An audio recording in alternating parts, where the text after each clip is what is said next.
జిందాపూర్కి మధ్య సంబంధం గురించి 5 రోజుల నుంచి మా ఎమ్మెల్సీలు పట్టుబడుతున్నారని మాజీ మంత్రి పేర్నాని అన్నారు. ఈ రోజు అసెంబ్లీలో అసత్యాలు రాజకీయాలు మాట్లాడించారని, వెంకటేశ్వర స్వామి గురించి బరితెగించి ఎమ్మెల్యేలు మాట్లాడారని మండిపడ్డారు. చంద్రబాబు యానిమల్ ఫ్యాట్ అనగానే పవన్ కళ్యాణ్ పంది కొవ్వు చేప నూనె కలిపారని అన్నవాళ్ళు ఇవాళ జగన్ జంతు కొవ్వు కలిపారని నేను ఎప్పుడూ అనలేదని అసెంబ్లీలో అంటున్నారని విమర్శించారు. 2019 నుంచి 24 వరకు చంద్రబాబు చాలాసార్లు ఆవేదన పడ్డారని అంటున్నారు. 2019 ఎన్నికల్లో ఓటమి చెందినందుకు ఆవేదన పడ్డారా అంటూ పేర్ని నాని ప్రశ్నించారు. జగన్ హయాంలో గులపై దాడులు జరిగితే పార్టీకి రాజకీయ లబ్ధి వస్తుందా?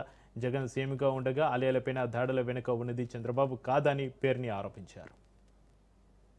మాట్లాడిస్తూ అసత్యాలు మాట్లాడిస్తూ కలియుగదయం వెంకటేశ్వర స్వామి గురించి కదా మనం ఈ అబద్ధాలు చెప్తున్నది, రాజకీయాలు ముడిపడి మాట్లాడుతున్నది అనేటువంటి భయం వెరుపు కూడా లేకుండా ఎమ్మెల్యేలతో బరితెగించి మాట్లాడించి ఈ రాష్ట్రానికి ఉప ముఖ్యమంత్రిగా ఉన్నటువంటి పవన్ కళ్యాణ్ గారు, నారా చంద్రబాబు నాయుడు గారు ఒక రిపోర్ట్ లో ఉన్నటువంటి అంశాల్ని తప్పుడుతనంగా జగన్మోహన్ రెడ్డి గారి మీద మతం అనేటువంటి ఆయుధాన్ని ప్రయోగించాలనే దుర్బుద్ధితో ఆయన తిరుమల తిరుపతి స్వామివారి నైవేద్యం తయారు చేసేటువంటి లడ్డూలు తయారు చేసేటువంటి నెయ్యిలో ఉద్దేశపూర్వకంగా కడాన ఆయన మాట్లాడితే కడాన జగన్మోహన్ రెడ్డి దిగజారి వెంకటేశ్వర స్వామి వారి మహత్యాన్ని తగ్గించటానికి, వెంకటేశ్వర స్వామి యొక్క భక్తుల మనోభావాల్ని దెబ్బతీయటానికి నెయ్యిలో ఉద్దేశపూర్వకంగా ఎనిమల్ ఫ్యాట్ కలిపారు అని చెప్పని వారు మాట్లాడితే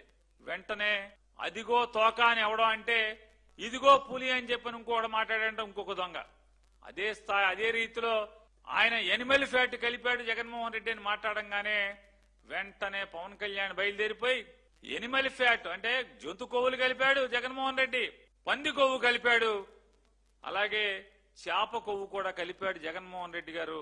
మా మతాన్ని ఇలా చేస్తావా అలా చేస్తావా అని కాషాయ బట్టలు కట్టుకుని పెద్ద పెద్ద బొట్లు పెట్టి గుడిమెట్లు కడిగాడు పవన్ కళ్యాణ్ గారు. ఆ గుడిమెట్లు కడిగిన పవన్ కళ్యాణ్ గారు ఇవాళ అసెంబ్లీలో మాట్లాడతాడు, నేను ఈ రాష్ట్రం మాజీ ముఖ్యమంత్రి కొవ్వు కలిపాడని నేను అన్నగాని అలా ఎప్పుడు అనలేదు. నేను టీటీడీ బోర్డు సభ్యులు కలిపారు, ఇది టీటీడీ ఉద్యోగస్తులు కలిపారు, వాళ్ళని వెనకే సమర్థిస్తున్నటువంటి జగన్మోహన్ రెడ్డి గారు తప్పే కదా అని చెబుతూ మతం గురించి మతం కోణం